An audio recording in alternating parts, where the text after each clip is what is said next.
Alright, let us begin with part 3 of going through the Micah Network's declaration on integral mission. We've covered the first entire page and half of the second page. Last time we looked at the lack of gospel and the lack of a definition of the gospel, and we saw how it is a Marxist definition of the gospel. It is a critical theorist definition of the gospel.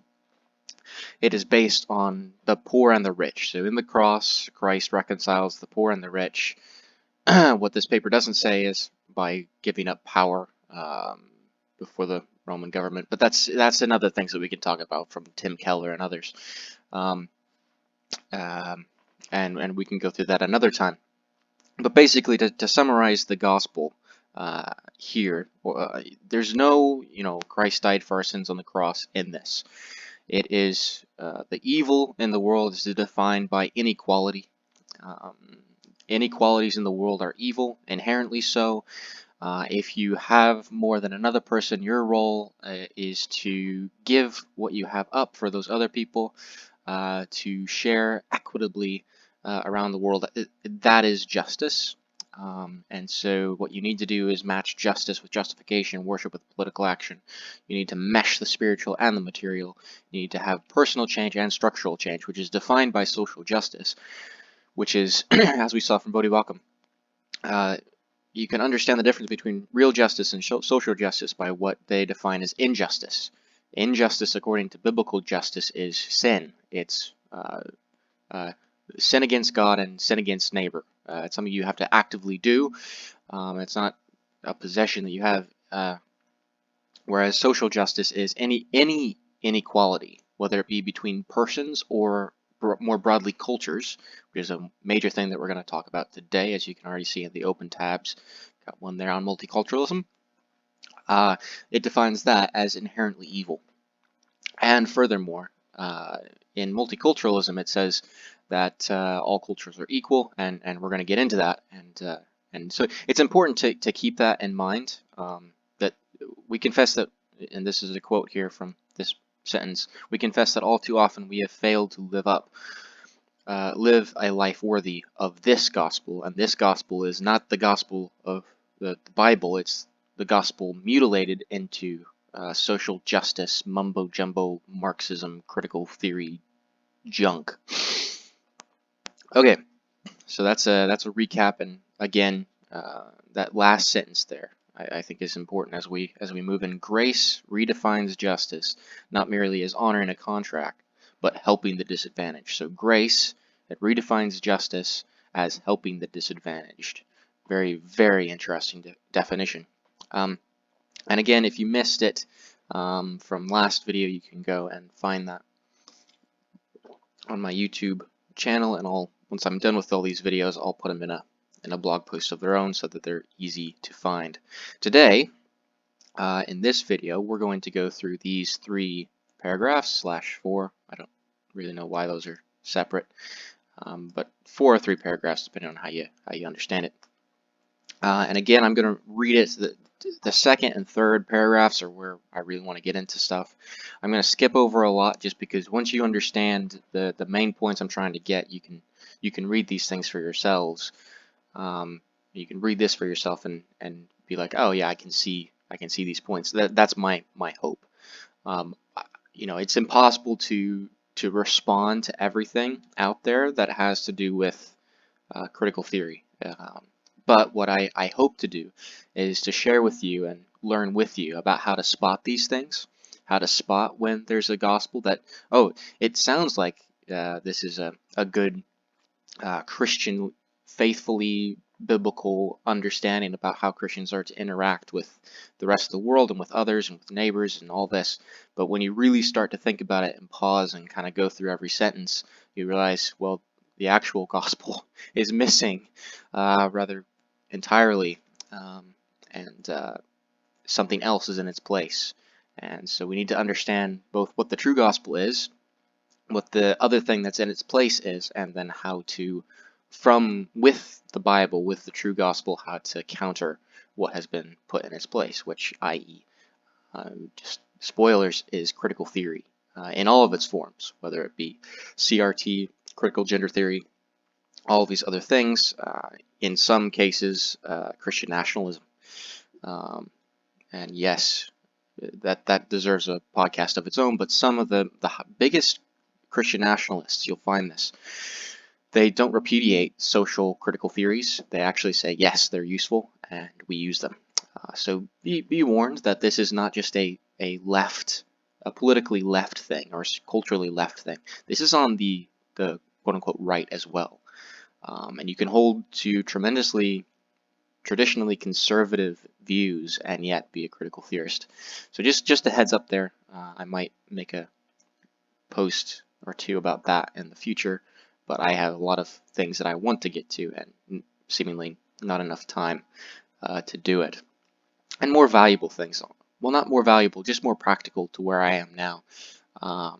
Things to get to. I want to do actual Bible studies and do videos for those of how to walk through and understand Scripture. But anyway, that doesn't apply today. We're already 6 minutes in, so let's get started. First paragraph here, with section heading Integral Mission with the Poor and Marginalized. Now this, again, where is it up here? It talks about the wider areas of justice somewhere in here that you want to, well, basically it says somewhere in this paper, we want to focus on the poor, but we also want to build that out into the rest of the culture as well. So yes, poor people are something, but we want to go to the wider issues of justice. Here it is. The empowerment of communities and cooperation in wider issues of justice. A very interesting statement because they've been focusing on the poor and now they're focusing on wider issues of justice, and that is where this word marginalized comes in. And that's an important word to get. You'll hear it all over the place as we continue throughout this cultural transformation that they're attempting, cultural revolution. And it's a watchword. Some of these words you'll be like, well, if I see that, my radar needs to go up when I hear certain words, just embedded in papers, and this is one of those words. But anyway, first paragraph, quote, "The poor, like everyone else, bear the image of the Creator. They have knowledge, abilities, and resources. Treating the poor with respect means enabling the poor to be the architects of change in their own communities rather than imposing solutions upon them. Working with the poor involves building relationships that lead to mutual change." Okay, so that's the paragraph. Now, a couple things. This is set within this paper. There are two really good things about this paragraph. One, the acknowledgement that the poor bear the image of God. Absolutely, that should be a non-issue. That's where natural rights comes from. Every human has value because they're made in the image of the Creator. That is the concept of natural rights, not human rights, natural rights. Something else that'll come up in this paper that I won't spend too much time on. And that they have knowledge, abilities, and resources. Yes, of course. We would love to acknowledge that. And rather than imposing solutions upon them, we want them to be able to be the architects of change in their communities. Now, the problem is with this word of enabling. Well, it's with everything that we've looked at so far, but enabling. As we saw in the first video, they don't like the free market. They don't like the market to be controlled by market forces. And so how they're going to do what they're wanting to do without imposing solutions upon them. If you get rid of the free market, what do you have? You have government control. And with their emphasis on globalization, well, it doesn't make sense. It doesn't line up. Working with the poor involves building relationships that lead to mutual change. Well, mutual change, how so? If their gospel is defined by rich and poor, marginalized and the marginalizers, the oppressed and the oppressors, what is the mutual change that's expected? I'll let you think of that for yourself and see what you come up with. That second paragraph now, we'll leave the first behind for sake of time. We welcome welfare activities as important in serving with the poor. Welfare activities, however, must be extended to include movement towards values transformation, the empowerment of communities, and cooperation in wider issues of justice. Because of its presence among the poor, the Church is in a unique position to restore their God-given dignity by enabling them to produce their own resources and to create solidarity networks. Well, that had a lot of jargon in it. Let's think for a moment. We welcome welfare activities as important in serving the poor. Welfare activities, however, must be extended to include movement towards values transformation, etc. What are these welfare activities? Well, if you don't have the free market, I think it's fairly certain what these welfare activities are. They're government-oriented, what we have in the West today, where the government has control of charity. The government is the one that's the institution expected to deal with healthcare, to deal with the poor. The government has control of all of that. In the UK, it definitely does. The government takes care of it's a socialistic healthcare system in the UK and in many other places, and it's becoming increasingly so here in the US. Now the question is, okay, what should a Christian understanding of welfare activities be?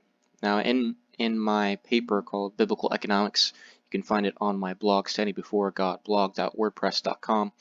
I basically make the case that charity, it's not explicitly said because that's not what my paper was supposed to be about. It's my first college research paper.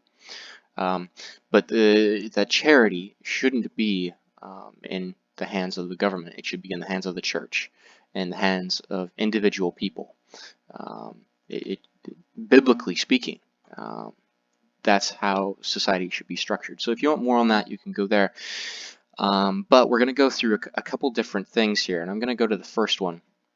This is from Thomas Sowell's book, Black Rednecks and White Liberals. Now we're gonna look at this. He's talking about the welfare state and what happened when the welfare state came into place. So that is the 1950s, 1960s, the government taking control of helping people out of their economic positions, etc. And it goes back all the way to FDR, Green New Deal stuff, all of that. America was extraordinarily resistant, actually, in the 1800s to government intervention in compassion and charity, and it took a Great Depression to kind of get them out of that, which is not good. And so as Christians, as people who have brains, we don't want to just accept the fact that, oh, well, what will we do without the welfare state, which has been the argument all along. If tomorrow you eliminated the welfare state, what would happen to all the poor people that are relying on the government for all these different things? And we as Christians, we need to be very smart in how we deal with that. But the reality is, has the welfare state worked?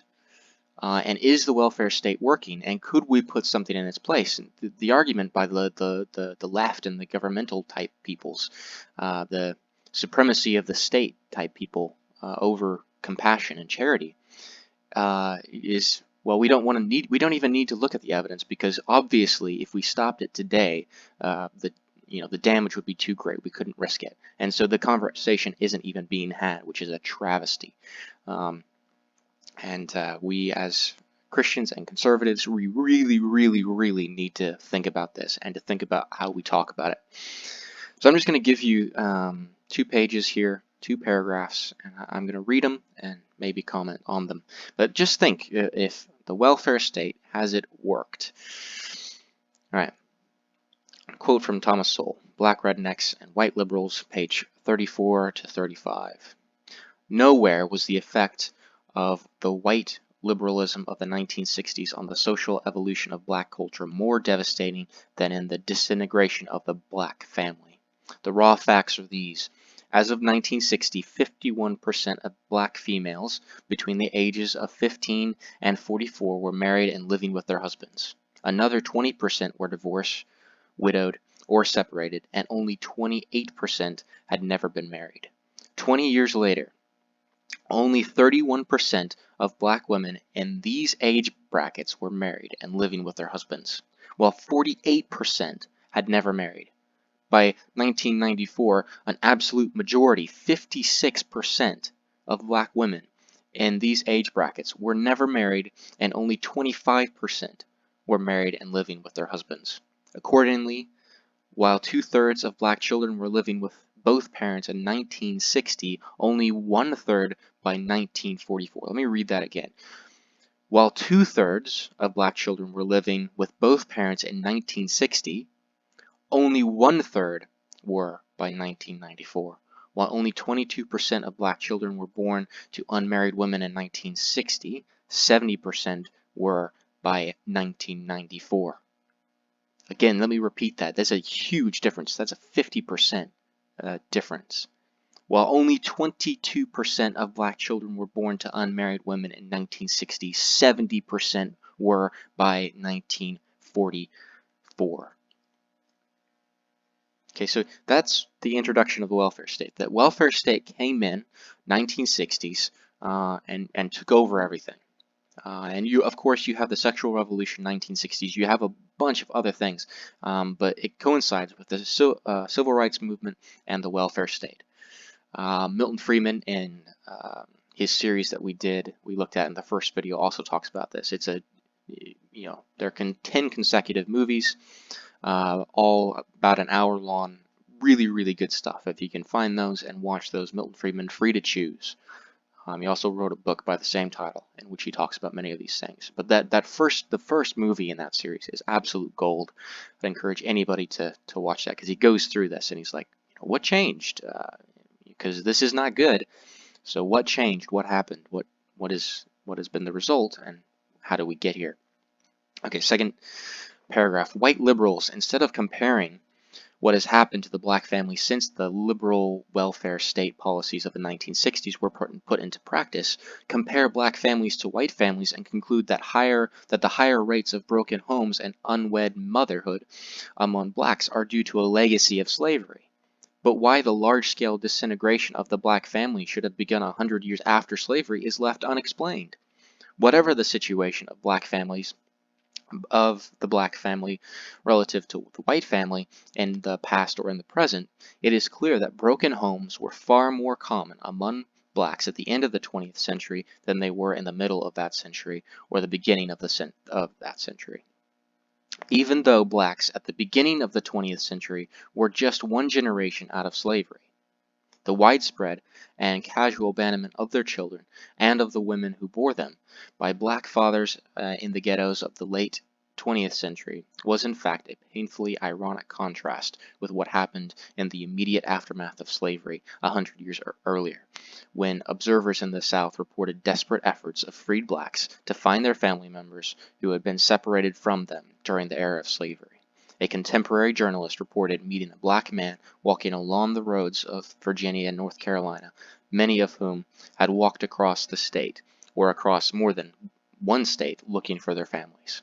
Others reported similar strenuous and even desperate efforts of newly freed blacks to find members of their families. Okay, so I read that first. Something's happened, welfare state, civil rights, that something in that era did not go well for the black community, according to Christian standards, right? The disintegration of the family, according to Christianity, is like the worst thing that could ever happen in a culture. And that's what you're seeing. And this wasn't always the case. They were better off than white families in terms of being put together before the 1960s than after. So something happened, and again, Thomas Sowell's very right that it's a compare. Now people on the left compare, and people on the right too, compare black families to white families instead of looking more seriously at what has happened. And so going back to Micah Network Declaration, this is a good thing about we want to include movement towards values transformation. That's good. We need values transformation. That's been the case since the Civil War. Missionary associations went down during the Civil War. American Missionary Association went down after the Civil War and was like, we need to transform their value system. So they set up schools. That was their first thing. They set up schools and were like, okay, send your kids here. We'll do it for free. We'll sacrifice what we have, and we want to help you out of, liberals today will say, well, that blacks have had a major setback because we were enslaved for years and years and years and years and decades, and you weren't. So we have a natural setback, and so reparations. Whereas missionary associations after the Civil War went into the South, sacrificed a bunch to get them out of where they were.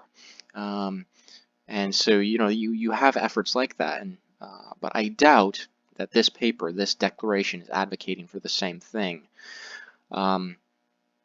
And we'll get to that down here when we look at the next paragraph and see what they're really saying about what they really mean by values transformation. And it's not you need more Christian values. They may say that, but their belief system, their multiculturalistic Marxist belief system kind of overrides that. I want to read one more thing. This is from Marvin. Well, I want to read two more things. This is from Marvin Alinsky. I've appreciated his books. I've appreciated many of his talks. He's gone a little bit to the left recently, so be aware of that. But his book is great. This is The Tragedy of American Compassion. Really, really good book. I would encourage you to read it. Some things in it better than others. But let me read a few things, because we have this in our minds that this is the way all things have always been, and you can't really change it simply enough. So let me begin here with this paragraph. But such contact was not uninformed. So this is about, how are people doing charity in the land of the free?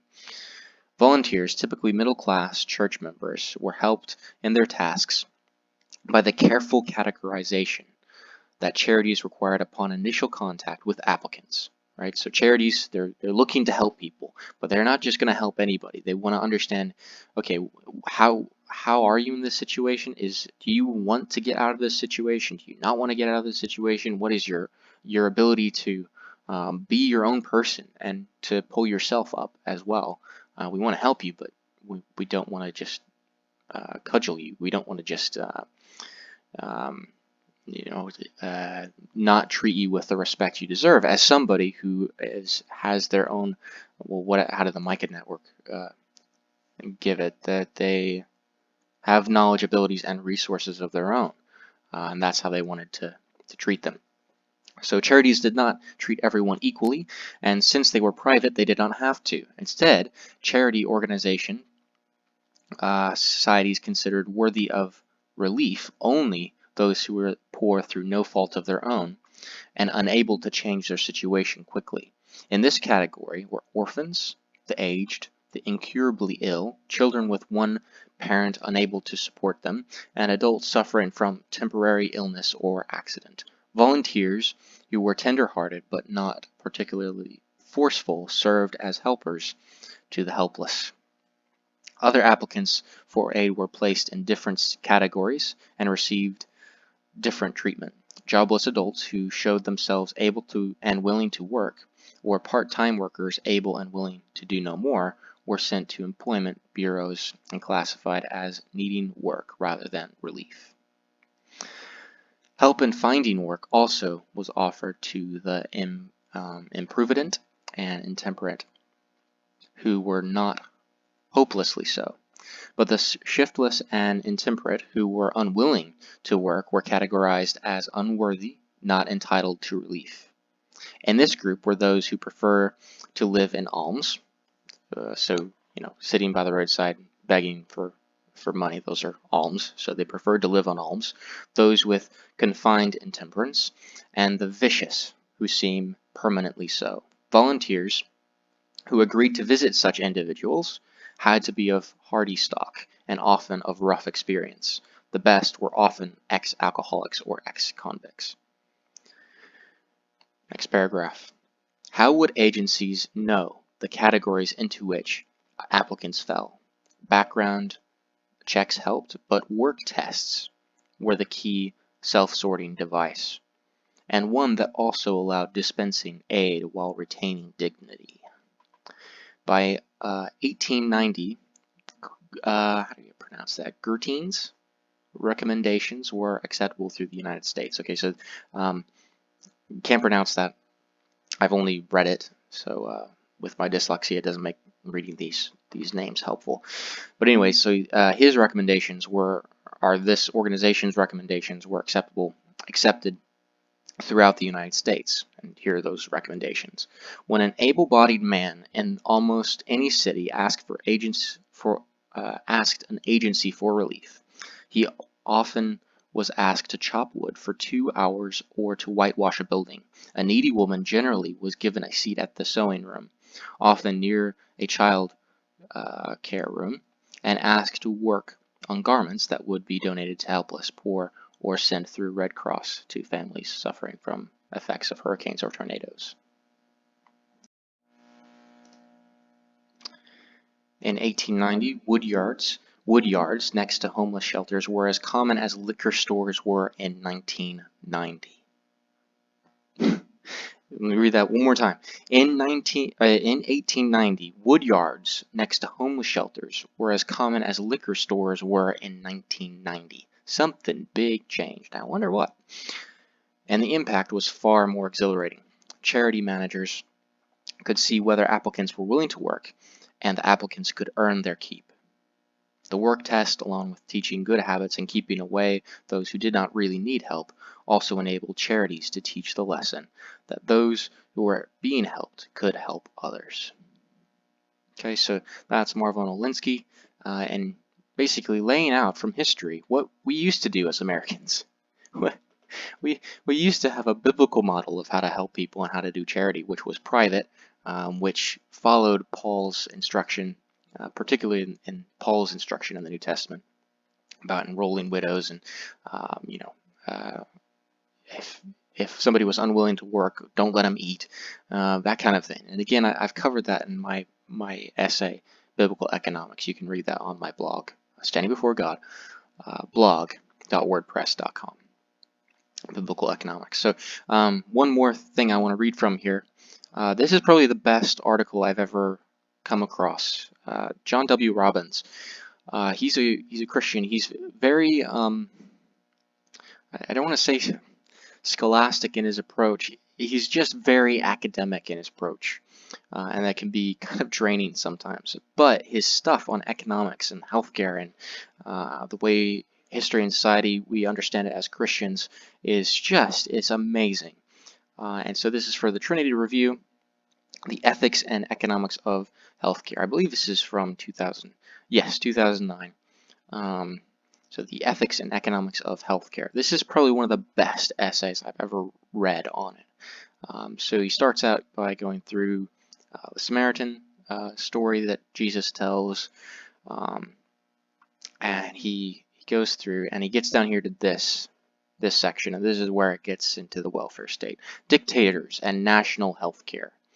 I'm going to read through some of this and just kind of just let you think through it with me as I read it out. So let's go with just this paragraph here. Chancellor Otto von Bismarck and Kaiser Wilhelm of Germany, Lenin and Stalin of the USSR, Salazar of Portugal, Mussolini of Italy, Franco of Spain, Yasuhito and Hirohito of Japan, Perón of Argentina, Hitler of Germany, Tito of Yugoslavia, Castro of Cuba, Mao Zedong of China. All of these autocrats, Führers, and dictators have been advocates of national health care. Writing in 1949, the economist Melchior Paley pointed out that the concept of mechanism of the welfare state. Okay, butchered that sentence, but that's all right. This is what that guy says. This systemic dispensing through political channels and without regard to productivity of domestic wealth were at the very core of the Greco-Latin city-states, of the medieval city, and of the post-Renaissance absolute monarchy. Francis Henry IV in the 16th century promised a chicken in every pot. Her brilliant Colbert in the 17th century of Prussia enlightened Frederick the Great in the 18th. These forerunners of modern dictators gloried in calling themselves the first servants of the nation. Their police state used the welfare state as its instrument, facade, and justification, as do modern dictatorships. In democracies, the welfare state is beginning and the police state the end. And he goes through this more. He goes through just different dictators. Fidel Castro. I'll read this paragraph about Fidel. Health is an essential right to all men and a responsibility of society as a whole. This is Fidel Castro. This is what he's saying. Health is an essential right of all men and a responsibility of society as a whole. It is absolutely necessary to promote mother and child welfare care programs, the control of communicable diseases, environmental protection, distribution of foodstuffs for children, extend healthcare services, train the required technical personnel, and guarantee the essential basic medicines which such conditions demand. That's Fidel. That is shockingly familiar from what we hear today. He goes through the Nazis here, some really great stuff, as well as this. That sentence pretty good. You can pause it and read some of this for yourself or find it online. The end of charity. So basically his argument is the welfare state makes charity impossible, and I agree with that wholeheartedly. Communism destroys all potential for virtue because you can't have anything to share with somebody else, and that's important to be able to fulfill the biblical mandate to love one's neighbor, and communism outlaws that, and so does the welfare state, because guess what the welfare state is? A form of socialism. And socialism is communism by another name. And so he basically lays out the biblical argument then, which is Paul basically has his own work test in Scripture. And so John W. Robbins' assessment is that Paul's command, if obeyed, would mean the immediate end of the welfare state. I think that's the biblical argument. I think that's the biblical conclusion. Is it going to hurt if that ever happens? Yep. But the welfare state's already collapsing. Social Security is running out. It will run out within the next 10 years. And you're going to have to do what Reagan did on inflation. And you're just going to have to bite the bullet, and you're going to have to say, no, we're going to take the consequences for this, and we're not going to just put it on our children to have to deal with, which is what he did after Jimmy Carter ruined the American economy, sent us into absurd inflation. And Reagan got us out of that because he said it's going to hurt for a few years, but then we're going to come out better for it, and we're going to stop the bleeding, and we're going to turn it around. And nobody in the government is willing to do that today. And so I don't have high hopes for the next decade. But we as Christians need to be hopeful, trust God, and understand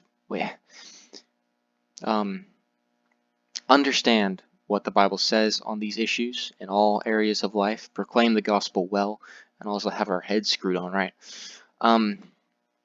So all of this to say, to look at this paragraph and say, we welcome welfare activities as important in serving with the poor. Welfare activities, however, must be extended to include movement towards values transformation. What are the welfare activities? What's the extent of those? Which ones do you look at in history and go, yes, we support that? Because it's obvious from the rest of this paper that they mean governmental solutions, not private solutions. So we'll leave that there. The church is in a unique position, quote, the church is in a unique position to restore their God-given dignity by enabling them to produce their own resources and to create solidarity networks. They've already said, I don't know what that means. How are you giving them dignity by enabling them? What's the enablement? Because you already said that you don't like the free market. So what else is there? Are you saying, well, you just need to help the poor become more globalized in what they're doing, and by the poor here, well, I'll just leave that aside because I really don't understand what they're saying in this. It's a bunch of empty affirmations about what they want, but with no actual, this is how we're going to do it. So it sounds okay, but in practice, it's absolute death, quite frankly. It has been for American society and the American economy. I don't know what solidarity networks are. A lot of things in this, they've mentioned throughout other documents that they have on their website, and you can find that. Again, I'll try and figure out how to link that again, like I did in the first video. You can explore that for yourself. Do word searches in all their documents. They have like 12 PDFs. Do word searches for these things, and you'll probably find it. I don't care enough at this point. You can do that if you want to, but I just want to point out the things that are obvious and comment on them. Okay, last paragraph /2. We object, and I'm going to read the whole thing and then comment on it. We object to any use of the word development that implies some countries are civilized and developed while others are uncivilized and underdeveloped. This imposes a narrow and linear economic model of development and fails to recognize the need for transformation in so-called developed countries. While we recognize the value of planning, organization, evaluation, and other such tools, we believe they must be subservient to the process of building relationships, changing values, and empowering the poor. Work with the poor involves setbacks, opposition, and suffering, but we have also been inspired and encouraged by stories of change. In the midst of hopelessness, we have hope. Okay, I'm not going to comment on those last 3 sentences. I'm just going to go off of the main bulk of the paragraph, or the first paragraph, however you want to read it. And the first sentence is where I really want to focus. That last kind of sentence of, while we recognize the value of planning, organization, evaluation, and other such tools, we believe they must be subservient to the process of building relationships. Okay, for mutual change, I'm assuming, because that's what they've mentioned up here. We want mutual change right here. And so that's, I guess that's building relationships, changing values. So we don't really know what those values that are being changed are. Very fascinating. And empowering the poor. Again, how are you empowering the poor? Because if you get rid of the free market, you get rid of their means of empowering themselves by using what God has given them, their own knowledge, their own abilities, and their own resources. Again, it sounds Christianese, but it's not. But let's focus on this area here, because this is multiculturalism. Okay, they don't say it's multiculturalism. This is what it is. This is from 2001. Multiculturalism. You know, you say multiculturalism, then you might not have all the backing for it. So they just say, we object to any use of the word, quote, development that implies some countries are civilized and developed while others are uncivilized and underdeveloped. Oh, really? I'm gonna play. Let's do Mark Stein's thing on this first, and I'm gonna mute myself first because I changed my mic stuff, and I have a nice mic in, so you can hear me better than the mics I was using before. But unfortunately, it picks up on my computer playing the audio, so I have to mute my mic for it. But that's also good because he won't hear me laughing. Mark Stein, I've appreciated a lot, and this is one of those videos that's just amazing. I'm really hoping it won't start an ad like it keeps doing, but if it does, I'll try and mute it in time. But I'm going to play 6 minutes of this, and then I'm not even sure I'll need to comment on it, but we'll see as I go through. I might stop it on the way through and comment, but let's just start. I'm going to mute myself and then play. But to address multiculturalism more broadly, I mean, what I find fascinating is you take traditionalisms, fascism, Nazism, communism. They are almost by definition isms designed to provoke an argument. Some guy comes up and says, I'm a fascist. And you say, oh yeah, well, I'm a communist. They're designed to be oppositional. Multiculturalism is the slipperiest ism because it doesn't invite an argument. It says there's no point to having an argument. You know, it says basically, if everything is of equal value, what the hell is the point of talking about any of it? And that is what makes it such an elusive enemy to get a hold on. Now, almost every Western country has signed up to full-blown multiculturalism. And I say just every Western country because the interesting thing about multiculturalism is it's a unicultural phenomenon. You can't be multicultural in Saudi Arabia. It's impossible. And so if the purpose of your culture is to celebrate multiculture, you're in effect saying that our bedrock belief is that we believe in everything, which is the same thing as saying we believe in nothing. You know, our core value is that we have no core values. And that is what they teach in schools these days. I think multiculturalism is two things. It's a cult of ignorance. I said we were all, except for this rebel colonist here, we were all children of the British Empire. And I'm old enough to have been taught by old teachers who who went back to the days when there was a big map in the classroom and the bits in it that were coloured red to mark the British Empire. It was, you know, that was the ultimate red state, not like the ones here. That was one serious red state. And these guys had spent a couple of years out in obscure islands teaching the natives about Shakespeare and the glories of Rome and all the rest of it. And they were very clear. They were tremendously multicultural in the sense that they knew tons and tons about other cultures. They knew phenomenal things about obscure tribes that nobody else was ever going to hear about. They could speak all kinds of obscure languages that nobody is ever going to speak. And yet, the fact of the matter is they knew all about these other cultures, but they knew which culture was objectively superior to that. Now you don't need to know anything about other cultures. The great thing about multiculturalism is it absolves you of knowing anything. You go to people who believe in multiculturalism and say, what are the principal exports of Nepal? They can't tell you. They can't tell you. You say, what is the capital? I had this a couple of days after September 11th. I went to Dartmouth College. I had to look something up in the library there. And outside the library, there's a demonstration saying, you know, war is never the answer, one of these things. And these guys were standing around. Elites, people mortgage their houses to send their kids to this place. They go, you know, they go, oh, this war's a terrible thing. They go, well, what you must remember, you've got to address the root causes. And I go, oh yeah, what's that? And they go, well, poverty breeds resentment, breeds desperation, desperation breeds hostility, hostility breeds terror. I said, oh yeah, what's the capital of Saudi Arabia? Nobody knows anything. Multiculturalism is not about knowing anything about other cultures. It's just about feeling, you know, warm and fluffy about them.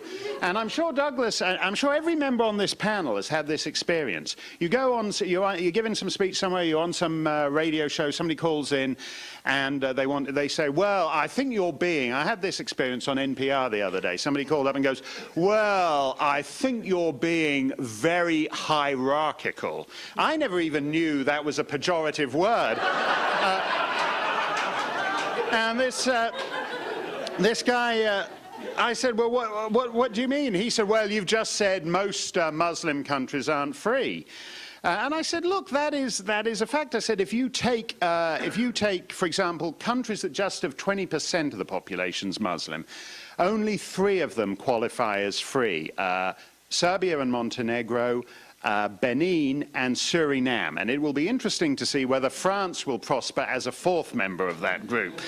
And the guy goes, well, what do you mean there isn't free? They're not free. And then, so then you start reeling off objective statistics about literacy, about GDP per capita, about women's rights, about votes and democracy.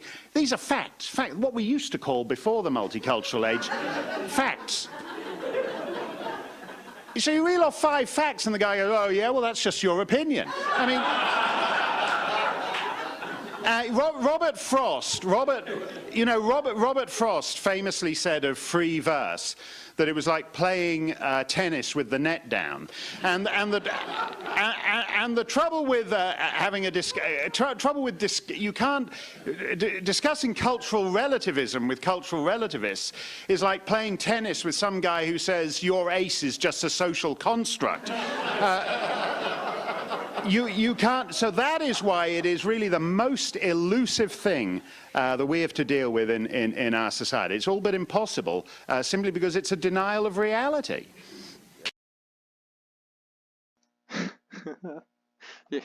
Truer words on multiculturalism have never been said. And, oh, you gotta love it.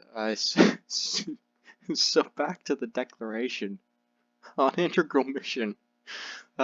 We object to any use of the word development that implies some countries are civilized and developed while others are uncivilized and underdeveloped.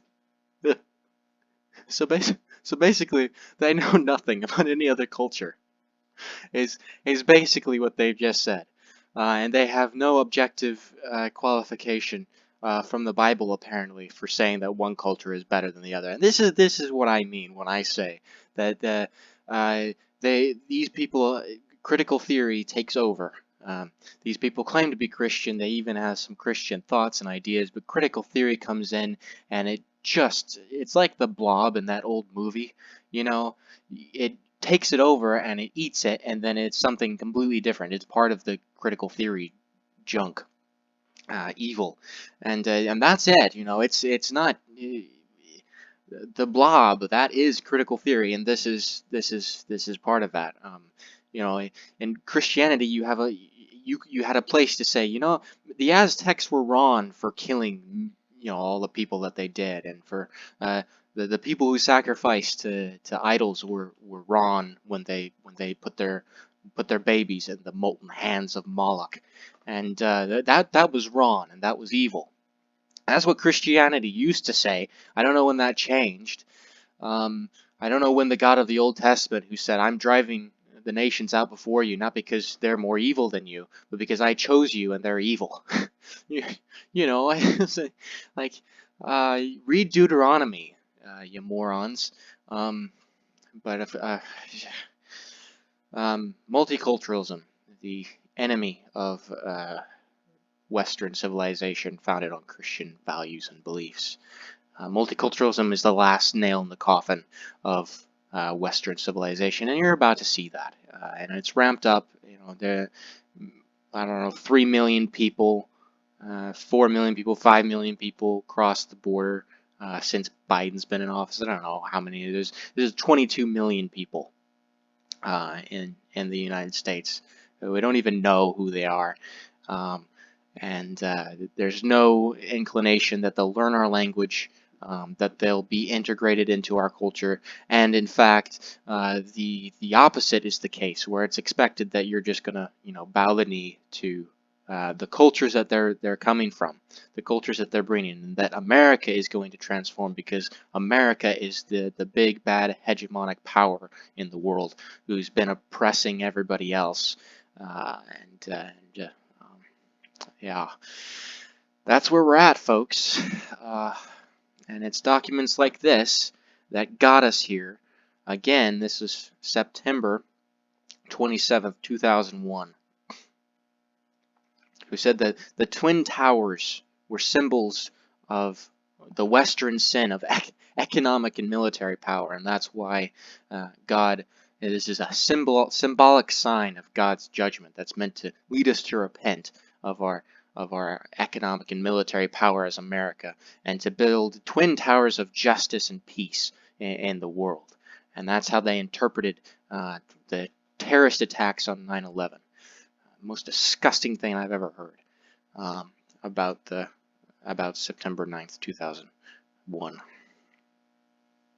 or September 11th, 2001. Okay. Let's just hear their reasoning. This imposes a narrow and linear economic model of development and fails to recognize the need for transformation in so-called developed countries.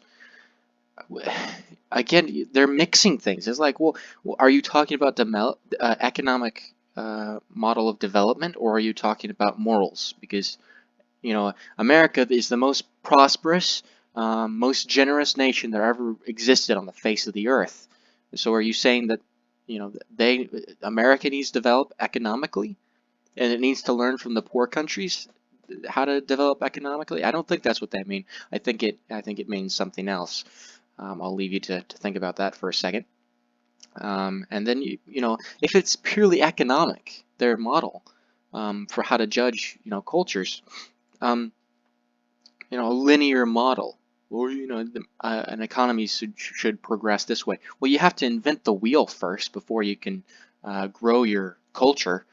And many places didn't do that until the West introduced that into many places. And yeah, it's just a nonsense, just nonsense sentence that's left undefined, and you can't make heads or tails of it unless you've read all their literature, or you understand their basic founding principles, which is, in this case, they have got a gospel that's a critical theorist gospel, not an actual biblical gospel. But let's two more links here. Let's go to old James Lindsay.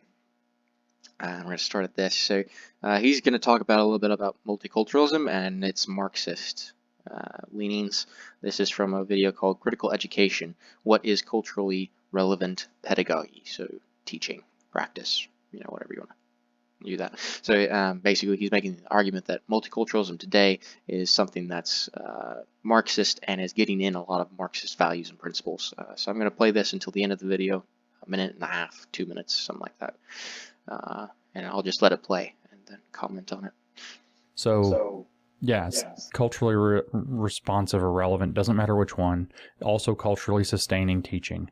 These things are actually vehicles by which these various Marxist tools are being brought in under the broader, sounds good umbrella of multiculturalism, which ultimately upholds this notion of kind of a every culture is somehow like untouchable and like pristine snow, kind of noble savage-ish, and has to be respected as such and treated as a form of expertise and a complete level playing field, yada, yada, yada. So now culturally responsive teaching, culturally relevant teaching, again, basically same thing, culturally sustaining teaching, which is taking this to even crazier level, boils down to incorporating identity-based Marxism into education with the lie that it's also about creating academic success. And how do you know it's a lie even though they say it? Because they're not achieving it anywhere, because they're wasting all their time teaching critical theory lesson or reinterpreting mathematics in terms of critical theory. Okay, I'm going to stop it there because he goes on for a bit and talks about things that he's talked about in this podcast. But the basic point there to draw out that this is being taught in our classes, it's taking identity politics, Marxist identity politics, and Thomas Sowell talks about this in his books and articles a lot. He's saying that this ideology, it takes people and restricts them to whatever group they belong to and wherever they were born, and restricts them to that. So it's incomprehensible to these people that somebody could be born in the ghetto and then rise to the skyscraper. And you need government and other programs to help people get out of that. And it's not cultural values. It's you've been oppressed by the white hegemonic power, and you need to get out of it. And that applied to cultures is you have these as he says here, untouched, pristine, noble, savage cultures that if you allow them to flourish, they'll be better than America, of course. Which is a stupid idea. And even the anti-colonialization movement, which is basically one. Britain gave up all of her colonies, and it's hailed as one of the best victories ever. And you should ask for all those places that Britain colonized and then left. you should ask, well, are they better off before Britain came along? Were they better off when Britain was in charge? Or are they better off now that Britain's gone? Very few people are willing to talk about that. Bruce Gilley wrote a paper called The Case for Colonialization, in which he basically argues that in almost every way, you know, the nations, the areas that Britain colonized were better off when Britain was there than when Britain was gone. And nobody's willing, very few people are willing to have that conversation today, because if you have that conversation today, if you even mention in a podcast like this, you're risking being canceled. I'm risking being canceled, and giving up a lot of potential areas where I could have a job or have something else if my future employers find this, which I don't mind if they do. If they do, great. If you're going to cancel me because of my views without talking to me about it, I don't want to work for you. I don't really want to have anything to do with that. And so, if I don't speak the truth now, again, I've said this before, we're on the road to the gulags anyway. So we might as well speak the truth now in all areas while we still can. One more thing I want to mention here. This is from 1993, Multiculturalism, the Next Step, from Alberta Community Development. Now this is a 32-page pamphlet, the plan,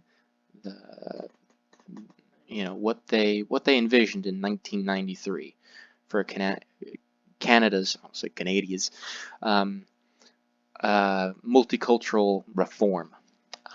And so I'm going to read one quote here, and this is right here. I don't know if you can, there we go. I'm going to read that. So this is a quote from John Kelcorn, President, Royal Bank of Canada. And he said some other things that are interesting, worth doing a little research on him, and where the banks are in Canada now, locking people out of their bank accounts for holding the wrong beliefs, sending money to the wrong causes, and going certain places that they shouldn't have gone, according to the government. But let's just read his quote here, because we've already seen that the Micah Declaration has something to say on globalization, but we didn't really understand whether it was for or against, and I want to read this to kind of give some clarification, I think, on what people are referring to in terms of multiculturalism and globalization. Some people think, quote, John Kelcorn, from 1993, I assume. Some people think multiculturalism is a real problem. To them, multiculturalism is a threat. In fact, it is one of the greatest competitive advantages we could have. So this is his argument.